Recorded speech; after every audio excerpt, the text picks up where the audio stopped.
The boardroom was falling apart.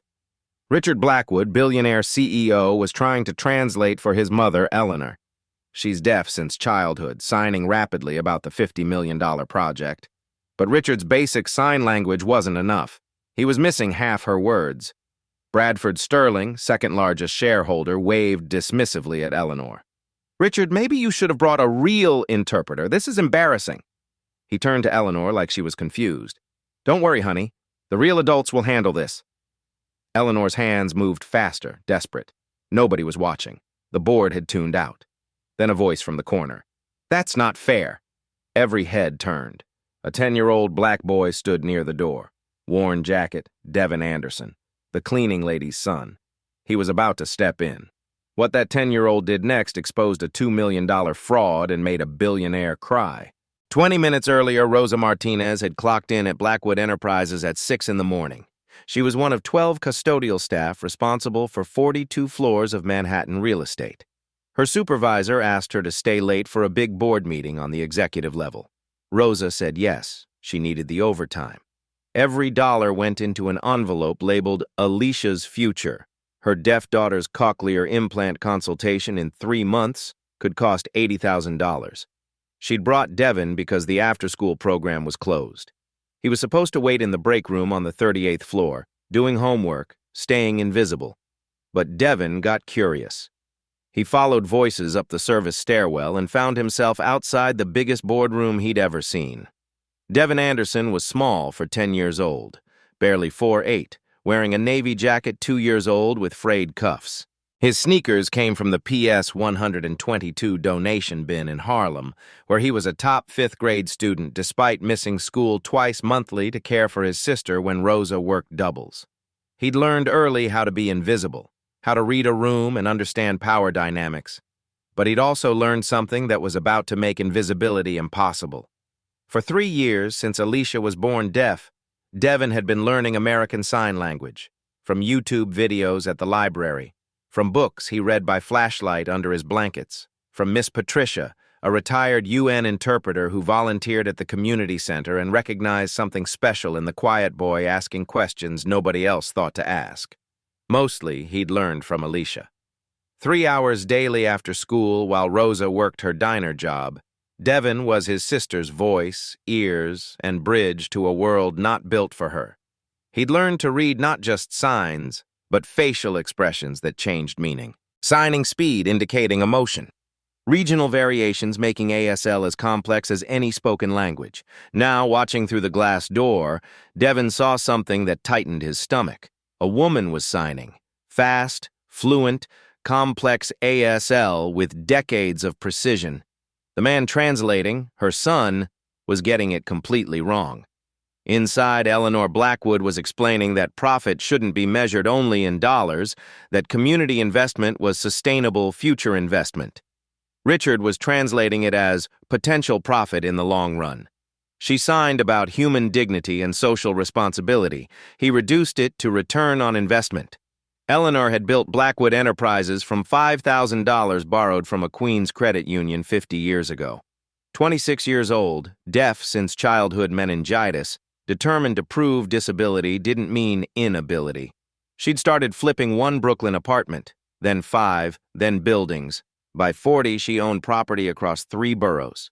By 60, she managed a portfolio worth hundreds of millions. But her greatest asset had become her greatest liability. In fast-paced corporate real estate, where deals happened through rapid conversation and handshakes, Eleanor's deafness increasingly pushed her to the margins. She'd tried teaching Richard sign language when he was young, but he'd been resistant, embarrassed by his mother's difference.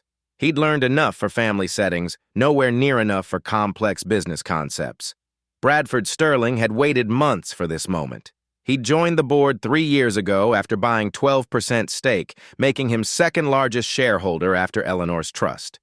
45 years old, Yale-educated, inherited his first $10 million from his grandfather's textile fortune. He wore suits costing more than Rosa made in 3 months, drove a Bentley, and believed with absolute certainty that people like him were meant to run the world. He'd been systematically undermining Eleanor's authority for a year, questioning her decisions, suggesting time for fresh perspectives and younger leadership, making comments about how challenging it must be for Richard to carry the burden of a mother who couldn't participate fully, all sounding concerned but carrying contempt's sharp edge. Today's meeting would decide a $50 million affordable housing investment in the South Bronx. Eleanor's passion project, 18 months in planning, 300 units for low-income families, community center, free healthcare clinic, job training programs, modest ROI compared to luxury developments, but enormous social impact. Bradford had the votes to kill it. He'd worked other board members for weeks, arguing that philanthropic gestures were fine personally, but companies had fiduciary responsibility to maximize shareholder value. He'd prepared spreadsheets showing 22% return from luxury condos on the same land versus Eleanor's 8% affordable housing return. The professional ASL interpreter who was supposed to attend had called in sick that morning. Car accident on the FDR, minor injuries but enough for the ER. Richard assured everyone he could translate. Bradford smiled and said, of course, whatever made Eleanor comfortable. He'd been counting on Richard's inadequate translation, counting on confusion and miscommunication, counting on using Eleanor's deafness as evidence she was no longer competent for major corporate decisions. What Bradford hadn't counted on was the 10-year-old watching through glass, the boy who'd just heard him mock and dismiss a deaf woman, the boy whose hands were clenching, remembering every time someone treated his sister Alicia the same way. Devon had spent 3 years finding his voice by giving one to his sister. He'd promised her he'd never let anyone make her invisible. That promise extended to every deaf person ever dismissed, ignored, or treated like they didn't matter. That promise was about to walk through the door. The moment Devon pushed open the door, 12 heads turned. A 10-year-old in a worn jacket standing where he had no business being. "Excuse me," Richard said, trying to sound kind while being dismissive. "You can't be in here. This is a private meeting." Devon's voice came out smaller than intended. "I'm sorry, sir, but that's not what your mother said." The room went silent. "What?" Richard stood. "Just now, when she was signing. You translated it wrong. She wasn't talking about profit potential. She was talking about social responsibility and sustainable community investment." Bradford Sterling laughed without humor. "Oh, this is rich. Business advice from children?" He turned to Richard with exaggerated sympathy. "Are we really hiring from elementary schools now? He's not hired. I don't even know who he is." "I'm Devon Anderson, sir. My mother is Rosa Martinez. She works in custodial. I was waiting downstairs and heard the meeting and saw that Mrs. Blackwood wasn't being understood. That's not right." Eleanor leaned forward. Her hands moved quickly, signing at Devon. "A question. A test." Without thinking, Devon's hands responded in fluent ASL. "I can understand you. I can help." Eleanor's eyes widened. She signed faster, more complex. Devon translated aloud. "She's asking how I learned sign language. She wants to know if I'm a professional interpreter." "This is ridiculous," Bradford said, standing. "Richard, get this kid out before I call security." But Eleanor was signing urgently to Richard. He watched his mother's hands, catching maybe one word in 5, frustration growing. "Mom, I can't. Slow down." "She's saying she wants to let me try," Devon said quietly. "If there's someone here who can actually understand her, she'd like to have a real voice for once." Bradford's laugh was sharp and mean. "Okay, I'll bite. This should be entertaining." He leaned back, fingers steepled. "Tell you what, kid. If you can really understand her, and I mean really, not just making up what sounds good, prove it right now. But here's the deal." His smile was all teeth. "If you're wasting our time, your mama loses her job. Right here, right now. If you're right, though, I'll personally donate $100,000 to any charity Eleanor wants." "Bradford, that's completely inappropriate," Dr. Catherine Wilson started. "If he's right," Bradford continued, talking over her, "if he miraculously can translate better than her own son, we'll all be amazed. How's that for stakes?" Rosa appeared in the doorway, face pale, hands clutched white-knuckled tight. "Devon, mijo, come away." But Devon was looking at Eleanor. And Eleanor was looking back with something he recognized, the same exhausted desperation Alicia had when kids mocked her hearing aids. Someone who'd spent their whole life trying to be heard. Eleanor signed one sentence, slow and deliberate. Devon translated without hesitation. She says, "Let's begin." The entire room held its breath. 3 years ago, Devon's life changed on a Tuesday in October. 7 years old, sitting in Harlem Hospital's waiting room, legs swinging because they didn't reach the floor. His mother had been in delivery for 6 hours. When the nurse finally came, she was smiling. "You have a baby sister, come meet her." Alicia Rosa Anderson weighed 6 pounds, 4 ounces. Dark hair like their mother. A grip surprisingly strong. Devon had held her with terrified gentleness, something infinitely precious and breakable. She'd opened her eyes and looked at him. He'd fallen completely in love. Their father had been gone 2 years. He'd left when Devon was 5, wanting a different life, an easier life. One without grinding Brooklyn poverty and overnight shifts and maxed-out credit cards. When Alicia was 4 months old, Rosa noticed something wrong. The baby didn't startle at loud noises, didn't turn toward voices. The audiologist delivered the diagnosis with clinical gentleness: profound bilateral sensorineural hearing loss, born deaf, nothing to fix, only manage. Rosa cried for 3 days, not because she didn't love her daughter, but because she understood what the world would do to a deaf child when they could barely afford rent. She researched cochlear implants, therapies, special education. Everything cost money they didn't have. Devon, 7 years old, understood enough to be scared. His sister was different. The world wasn't kind to different. He'd started researching on library computers after school. Typed "how to talk to deaf baby" into Google and fell down a rabbit hole defining the next 3 years. American Sign Language, deaf culture, videos of deaf children communicating with families, deaf adults advocating for their community. He found a channel run by a deaf woman named Sarah teaching basic ASL to hearing parents. Devon watched every video, practiced in the bathroom mirror, small hands stumbling through the alphabet, then words, then sentences. When Alicia was 8 months old, Devon signed milk to her. She stared at his hands. 3 days later, she signed it back. Rosa found them in the kitchen, Devon barely tall enough to reach the counter, signing to his baby sister in her high chair. Both completely focused on each other's hands. Rosa started crying again, this time from relief. Devon spent every free moment studying. He found Miss Patricia at the community center when he was 8. She was a retired UN interpreter, 60-something, 20 years of professional experience. She'd seen him practicing signs in the corner and asked if he had a deaf family member.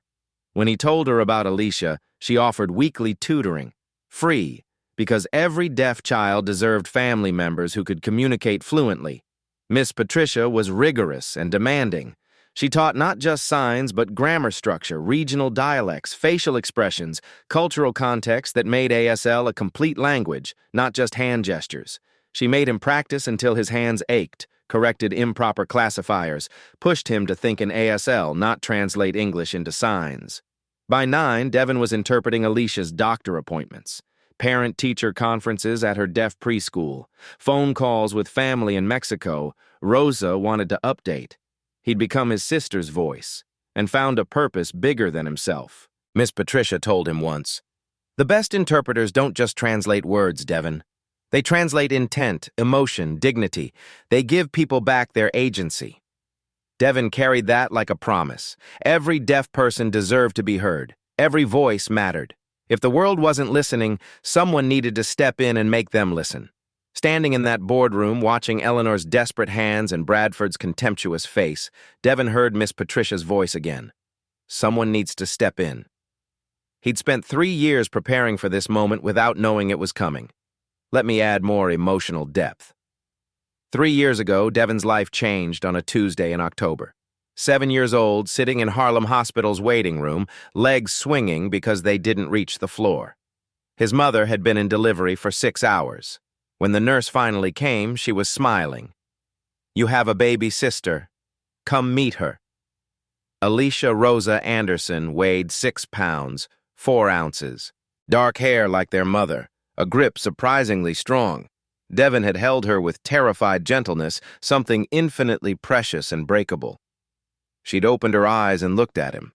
He'd fallen completely in love. Their father had been gone 2 years. He'd left when Devon was 5, wanting a different life, an easier life. One without grinding Brooklyn poverty and overnight shifts and maxed-out credit cards for groceries. When Alicia was 4 months old, Rosa noticed something wrong. The baby didn't startle at loud noises, didn't turn toward voices. The audiologist delivered the diagnosis with clinical gentleness: profound bilateral sensorineural hearing loss. Born deaf, nothing to fix, only manage. Rosa cried for 3 days, not because she didn't love her daughter, but because she understood what the world would do to a deaf child when they could barely afford rent. She researched cochlear implants, therapies, special education. Everything cost money they didn't have. Devon, 7 years old, understood enough to be scared. His sister was different. The world wasn't kind to different. He'd started researching on library computers after school, typed "how to talk to deaf baby" into Google, and fell down a rabbit hole defining the next 3 years. American Sign Language, deaf culture, videos of deaf children communicating with families, deaf adults advocating for their community. He found a channel run by a deaf woman named Sarah teaching basic ASL to hearing parents. Devon watched every video, practiced in the bathroom mirror, small hands stumbling through the alphabet, then words, then sentences. When Alicia was 8 months old, Devon signed milk to her. She stared at his hands. 3 days later, she signed it back. Rosa found them in the kitchen, Devon, barely tall enough to reach the counter, signing to his baby sister in her high chair, both completely focused on each other's hands. Rosa started crying again, this time from relief. The learning curve was steep. Devon spent every free moment studying. He found Miss Patricia at the community center when he was 8. She was a retired UN interpreter, 60-something, 20 years at the UN. She'd seen him practicing signs in the corner and asked if he had a deaf family member. When he told her about Alicia, she offered weekly tutoring. Free. Because every deaf child deserved family members who could communicate fluently. Miss Patricia was rigorous and demanding. She taught not just signs, but grammar structure, regional dialects, facial expressions, cultural context, making ASL a complete language, not just hand gestures. She made him practice until his hands ached, corrected improper classifiers, pushed him to think in ASL, not translate English into signs. By 9, Devon was interpreting Alicia's doctor appointments, parent-teacher conferences at her deaf preschool, phone calls with family in Mexico. Rosa wanted to update about the kids. He'd become his sister's voice and found a purpose bigger than himself. Miss Patricia told him once, "The best interpreters don't just translate words, Devon. They translate intent, emotion, dignity. They give people back their agency." Devon carried that like a promise. Every deaf person deserved to be heard. Every voice mattered. If the world wasn't listening, someone needed to step in and make them listen. The hardest days were when Alicia came home from preschool crying because kids called her weird for her hand movements, or when she asked Devon through signs why she was different, why she couldn't hear music like other kids, why her father left. Those were the nights Devon practiced harder, studied longer, because he'd made a promise to his baby sister. She would never be invisible. She would always have a voice, even if that voice had to be his. Standing in that boardroom, watching Eleanor's desperate hands and Bradford's contemptuous face, Devon heard Miss Patricia's voice again. Someone needs to step in. He'd spent 3 years preparing for this moment without knowing it was coming. Eleanor Blackwood's hands moved through the air with precision born of 68 years of use. She signed a complete thought, 2 sentences carrying nuance and complexity, the kind requiring understanding of context and intention. Richard watched his mother's hands, face creasing with concentration and frustration. She says something about money isn't everything, and the future, or investing. It wasn't close. Bradford smirked. Brilliant translation, Richard. Very specific. I'm sure we can build a $50 million strategy around money isn't everything. Board members shifted uncomfortably. Dr. Wilson leaned forward, watching Devon with sharp interest. Devon took a breath and stepped fully into the room. Mrs. Blackwood said, "Profit is not measured only in dollars and cents. Investing in community infrastructure is investing in sustainable futures that benefit everyone, including our company's long-term reputation and stability." The room went silent. Eleanor's head snapped toward Devon. She signed quickly, a question. "She's asking if I really understood all that or if I guessed," Devon translated. He signed directly to Eleanor. "I understood completely. I can help you." Eleanor's eyes filled with tears. She signed elaborately. "She's thanking me. She says it's been a long time since someone understood her properly in a business setting. Devon paused. She wants to continue the presentation. She has important information about the South Bronx project that hasn't been communicated accurately. Bradford's smirk faded slightly. Okay, that was cute. But lucky guesses won't cut it here, kid. This is business, not Dr. Seuss. Then test me, Devon said quietly. Oh, I will. Oh. Bradford leaned forward. Richard, ask your mother about the specific financial breakdown, budget allocation, timeline, ROI projections. Let's see if our little interpreter can handle actual business terminology. Richard signed to his mother, but his signs were clumsy and imprecise.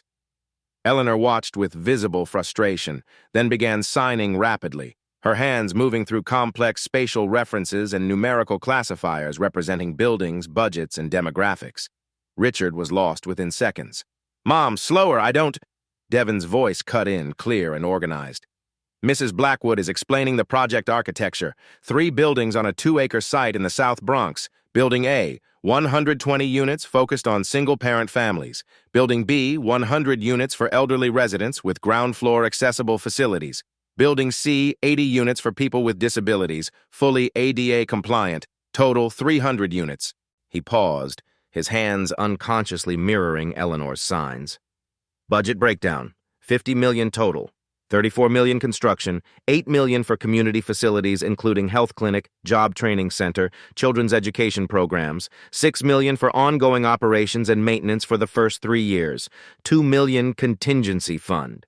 Dr. Wilson was typing rapidly on her tablet. She looked up, eyes wide.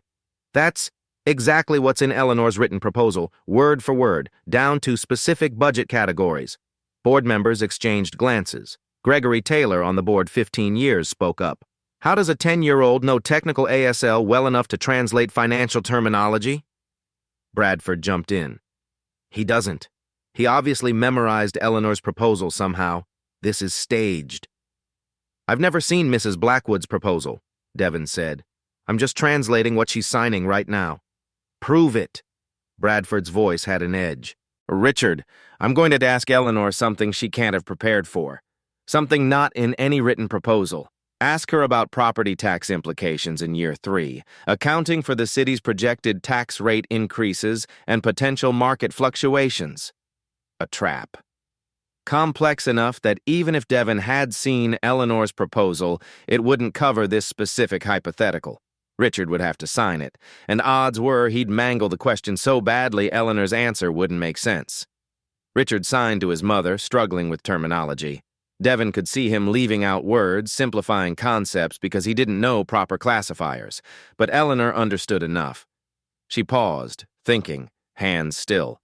Then she began signing a detailed response, face showing concentration of someone doing complex mental calculations. Devon watched carefully, processing not just signs but grammatical structure and spatial reasoning.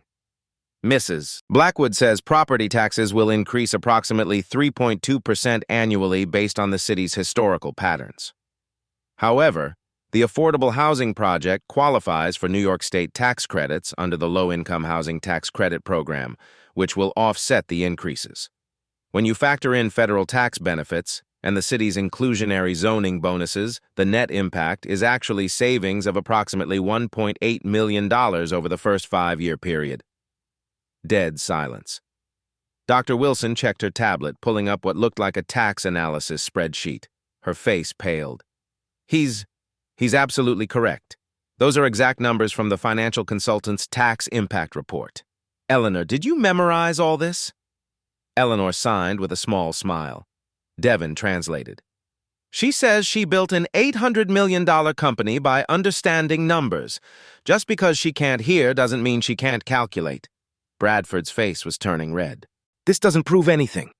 But the doubt in his voice was clear. For the first time all meeting, he looked uncertain. Richard was staring at Devon like he'd never seen him before. How are you doing this? Devon met his eyes. I'm just listening, sir. Really listening. Bradford Sterling stood, his 6'2" frame designed to intimidate. He walked around the table until he was standing feet from Devon. The power move was obvious. The 10-year-old had to tilt his head back to meet his eyes. Okay, smart kid. Let's see if you can handle this. Bradford's voice shifted from dismissive to aggressive. I'm going to create a scenario, a complex financial crisis, and I want you to interpret it for Eleanor and bring back her response. If you get even one detail wrong, you're done, and your mother's done. Understood? Rosa's voice came from the doorway, strained and frightened.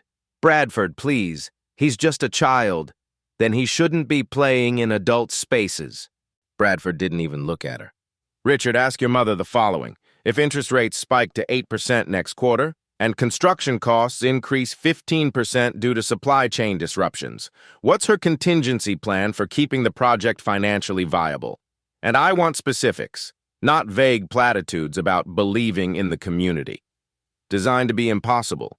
Multiple variables, hypothetical scenarios requiring deep knowledge of construction finance, interest mechanisms, risk management, the kind of question making even experienced executives pause.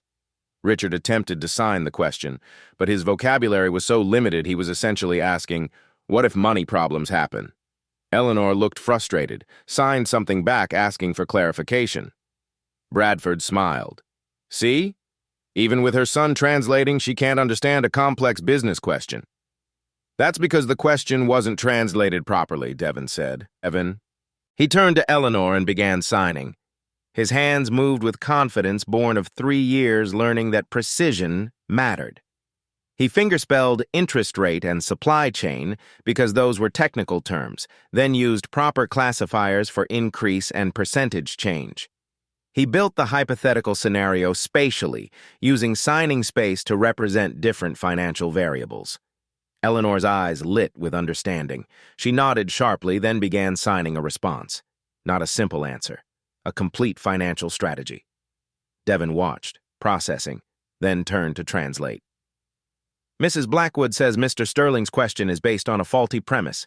The company has already locked interest rates at 4.2% for 3 years through a forward rate agreement with Chase Bank. As for construction materials, she personally negotiated fixed-price contracts with 3 primary suppliers back in September, specifically to hedge against supply chain volatility that anyone paying attention to the market could see coming. Bradford's confident expression cracked slightly. Eleanor kept signing. Devon continued translating, voice gaining strength. She's now asking a question back. Did Mr. Sterling actually read the full 81-page impact study she commissioned from Columbia University's Urban Planning Department? Or did he only read the 3-page executive summary? Dr. Wilson let out a surprised laugh. Another board member coughed to cover what might have been a chuckle. Bradford's face flushed. I reviewed the relevant sections. Eleanor signed again, sharply. Mrs. Blackwood says the relevant sections are the 78 pages of detailed analysis Mr. Sterling apparently skipped. Devon translated. Those pages explain exactly how she's planned for multiple risk scenarios, including the ones he just mentioned. She says if he'd read them, he wouldn't be asking questions already answered. The power dynamic was shifting. Board members who'd been checking phones were now paying full attention. Dr. Wilson was openly smiling. Richard looked like he was watching his understanding of his mother completely transform. Bradford's voice went cold. This is ridiculous. A 10-year-old street kid from Harlem suddenly speaks fluent ASL and understands corporate finance? Eleanor, are you even sure he's translating accurately? He could be making up whatever sounds intelligent. The comment was calculated cruelty, suggesting Eleanor couldn't even trust her own interpreter, that her deafness made her inherently vulnerable to manipulation. Eleanor's face went hard. She signed something sharp and quick. Devon's voice matched her intensity. Mrs. Blackwood says that's exactly what someone says when they're losing an argument. Attack the interpreter because you can't attack the message. I'm asking legitimate questions about credibility, Bradford said. For all we know, you two rehearsed this. You're probably her charity case, some feel-good diversity initiative. Devon felt anger flash hot in his chest, but kept his voice level. If you don't trust my translation, test it. Write a sentence, any sentence. Give it to Mrs. Blackwood to read. She'll sign it back. I'll translate. That way you'll know whether I'm honest. Bradford's eyes gleamed. Fine. He pulled out a notepad and wrote for a full minute, clearly crafting something as complex and jargon-heavy as possible. When he finished, he handed it to Eleanor with exaggerated courtesy. Please read this and sign your response. Eleanor read. Her eyebrows rose slightly. Then she began signing, face showing both comprehension and contempt. Devon watched carefully. Bradford had written, "The fiduciary responsibility of this board supersedes emotional decision-making, and we must prioritize quantifiable shareholder value over nebulous philanthropic endeavors that cannot demonstrate clear return on investment within acceptable timeframes. Corporate speak for, we care about money, not people." Eleanor understood it perfectly. Devon translated, "Mrs. Blackwood understands what you wrote. She says you're using big words to hide a small idea. She agrees the board has fiduciary responsibility, but she asks, how do you define value? If shareholder value means only this quarter's stock price, then yes, this project isn't optimal. But if value includes brand reputation, employee morale, community goodwill, and long-term market stability, then this project is invaluable." And she wants to know, when Mr. Sterling talks about acceptable timeframes, is he talking about the company's future, or just the time until his next bonus vests? The room erupted. Dr. Wilson clapped. Two other board members grinned. Gregory Taylor said loudly, "Eleanor, that's the best response to Bradford's nonsense I've heard in 3 years." Bradford's face went purple. "This is a setup!" Dr. Catherine Wilson stood from her chair. 58 years old, former social worker who'd made a fortune in nonprofit consulting before joining corporate boards. She'd been the only voice consistently questioning Bradford's aggressive tactics. Now she looked at him with open disgust. "Bradford, that's enough. This child has demonstrated more professionalism and competence than you've shown this entire meeting." She turned to the rest of the board. "For 3 years, I've watched us sideline Eleanor because communication was difficult. Because it was easier to let Richard give simplified summaries than actually ensure we understood her complete vision. We failed her. We failed our fiduciary duty to hear from our largest shareholder. And a 10-year-old just showed us exactly how badly." Richard stood, walked to his mother, and knelt beside her chair. He signed something. Slowly, imperfectly, but with clear emotion. "I'm sorry, Mom. I should have learned better. I should have tried harder." Eleanor's hands moved in response. Devon translated without being asked. "She says it's not your fault. She knows you tried, but trying isn't enough. This is the first time she's felt truly heard in years." Margaret Foster, another board member, spoke up. "Eleanor, I need to apologize. I voted against several of your initiatives, not because I disagreed with the vision, but because I genuinely didn't understand what you were proposing. I thought the communication barrier meant... I'm ashamed to say I thought it meant the ideas weren't fully formed. I was wrong." Bradford was looking around the room, watching his support crumble. "You're all being manipulated by emotion. This is business." "This is business," Gregory Taylor interrupted. "Eleanor built this company on instinct, intelligence, and understanding people.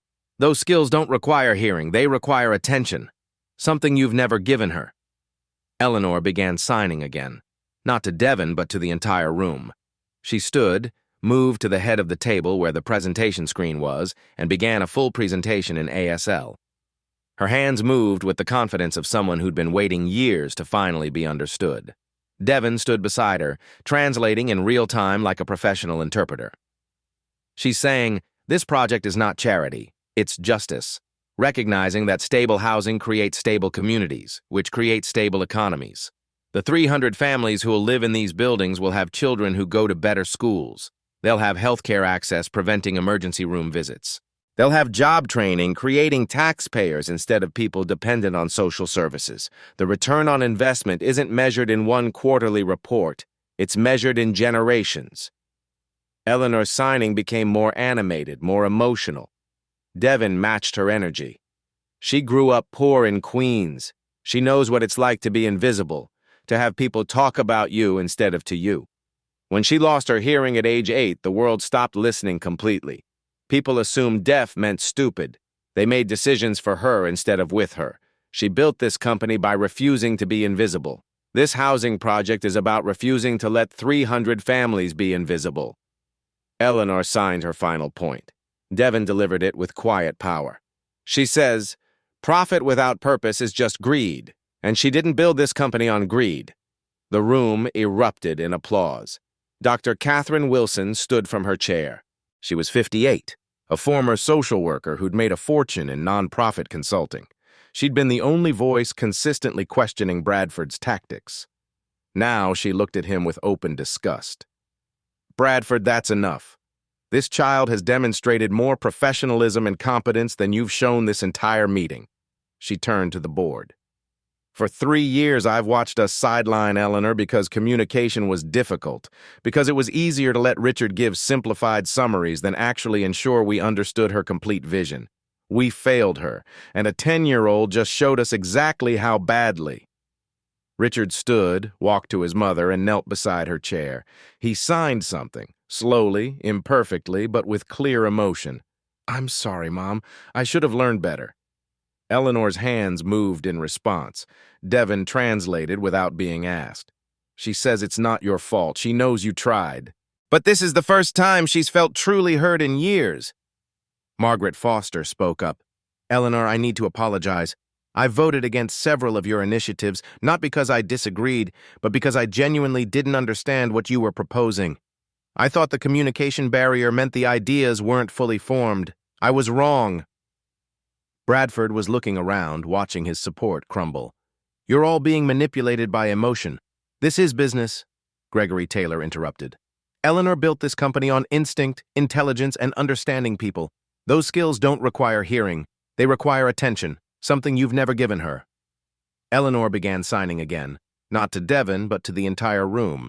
She stood, moved to the head of the table, and began a full presentation in ASL. Her hands moved with the confidence of someone who'd been waiting years to finally be understood. Devon stood beside her, translating in real time like a professional interpreter. "She's saying, this project is not charity, it's justice. Recognizing that stable housing creates stable communities, which create stable economies.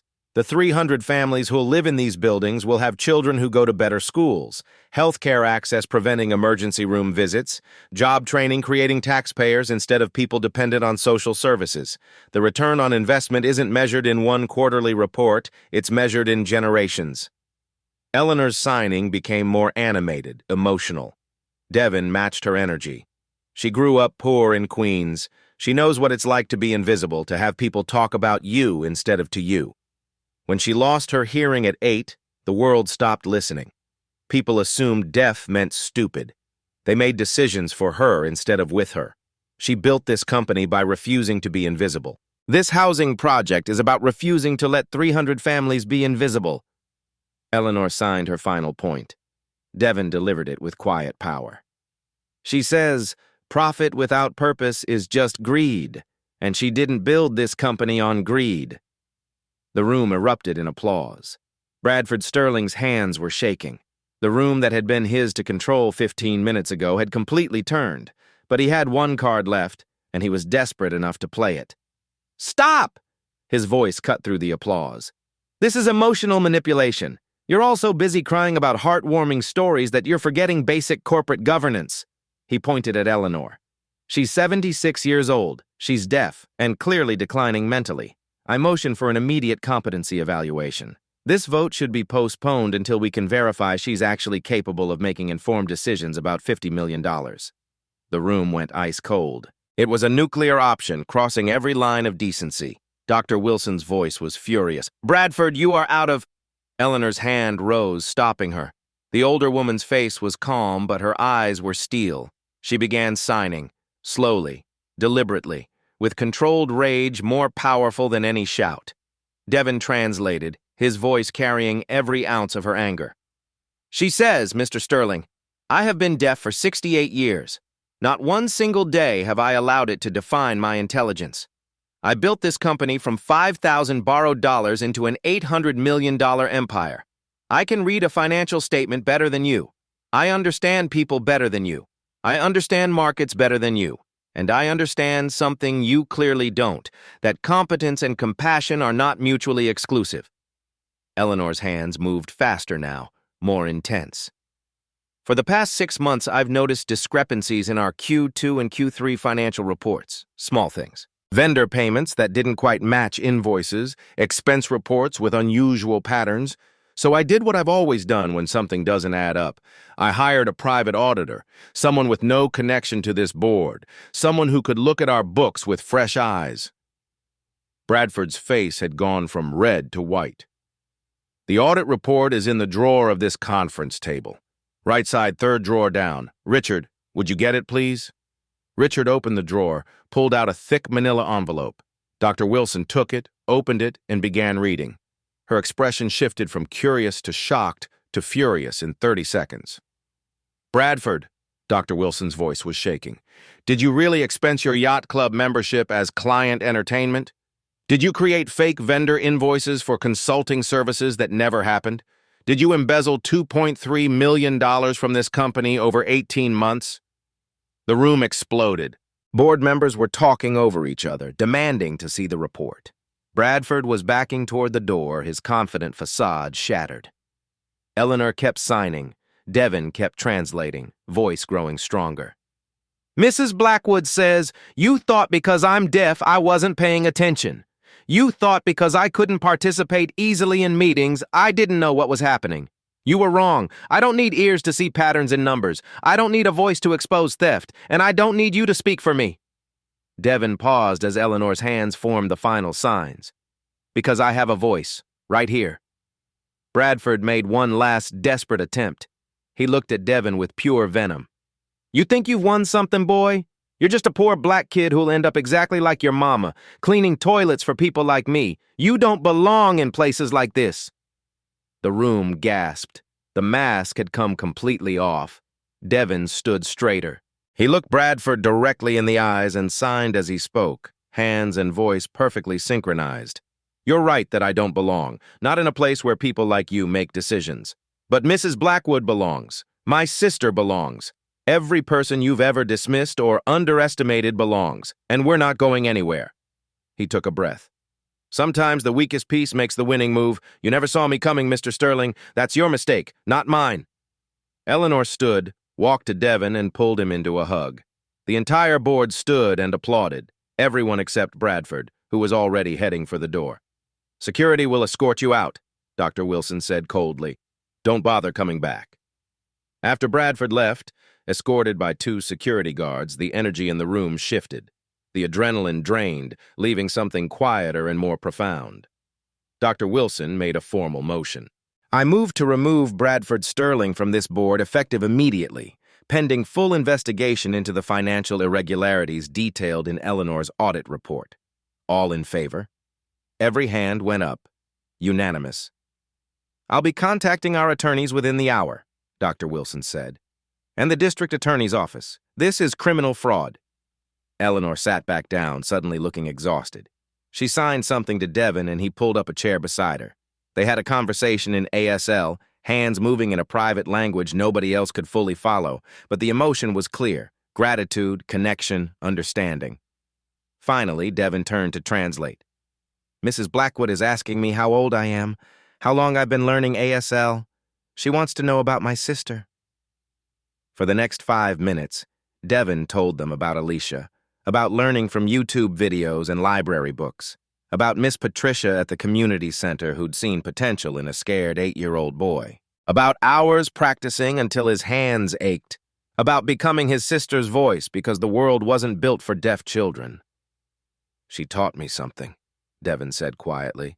My sister. She signs to me, don't pity me, just listen to me. That's all she wants.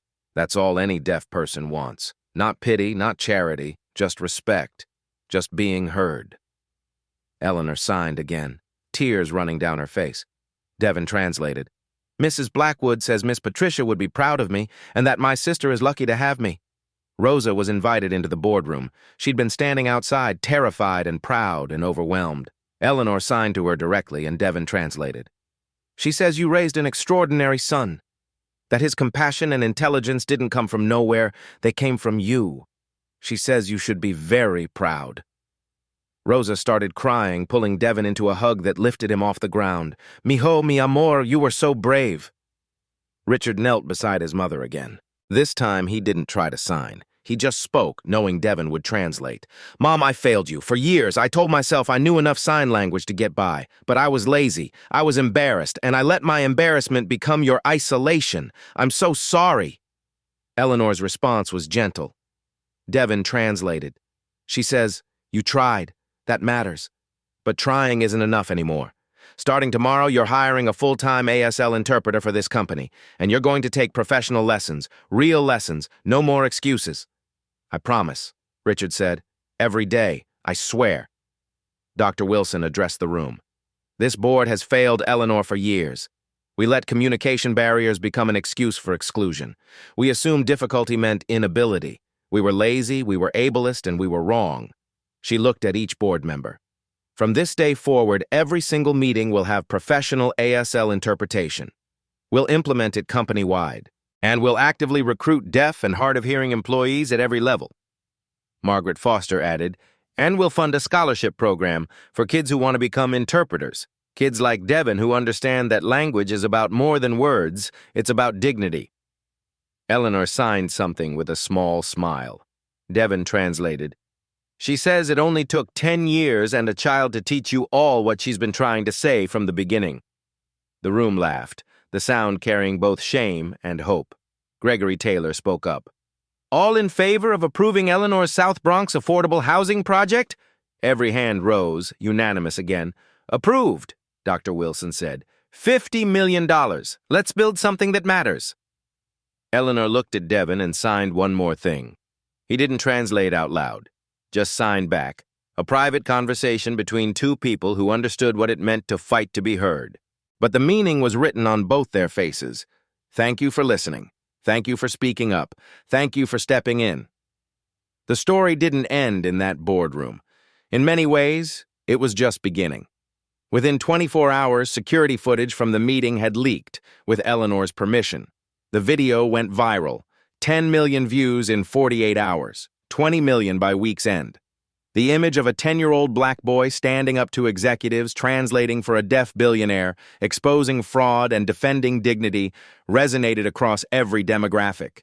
The New York Times ran it front page. 10-year-old interpreter exposes boardroom fraud, gives voice to deaf billionaire. CNN picked it up. Good Morning America invited Devon, Rosa, Alicia, and Eleanor for an interview. Devon translated the entire segment, with Alicia on his lap, occasionally signing questions that made the hosts tear up. The hashtag Justice for Devon trended within hours, but Devon himself redirected it. In every interview, every post, he changed the narrative. It wasn't about him. It was about deaf voices matter, about every voice matters, about building a world where communication barriers didn't become excuses for exclusion. Bradford Sterling's fall was swift and complete. The FBI confirmed everything in Eleanor's audit. $2.3 million in fraudulent expenses, fake invoices, embezzled funds through shell companies. He was arrested within a week, indicted on 15 counts. His wife filed for divorce. His yacht club membership was revoked. His face became shorthand for corporate greed and casual racism. Other companies where he held board positions cut ties immediately. His Manhattan reputation was destroyed. The man who'd believed privilege and pedigree made him untouchable learned that some things couldn't be bought or inherited. He would plead guilty to avoid trial, accept a 3-year sentence, and be ordered to pay back every dollar plus damages. But the real punishment was simpler. Everyone knew what he'd done. Everyone knew a 10-year-old had exposed him. For Devon and his family, changes came more gently, but no less profound. Eleanor wrote a check the day after the meeting. $50,000, full scholarship to Manhattan's most prestigious interpreter training program, reserved for Devon when old enough. Until then, money for private ASL tutoring, education expenses, anything needed. More immediately, she wrote another check. $25,000 for Alicia's cochlear implant consultation and initial procedures. Rosa cried for an hour when Eleanor handed it to her, signing through Devon. "Your daughter deserves every opportunity. Let me help."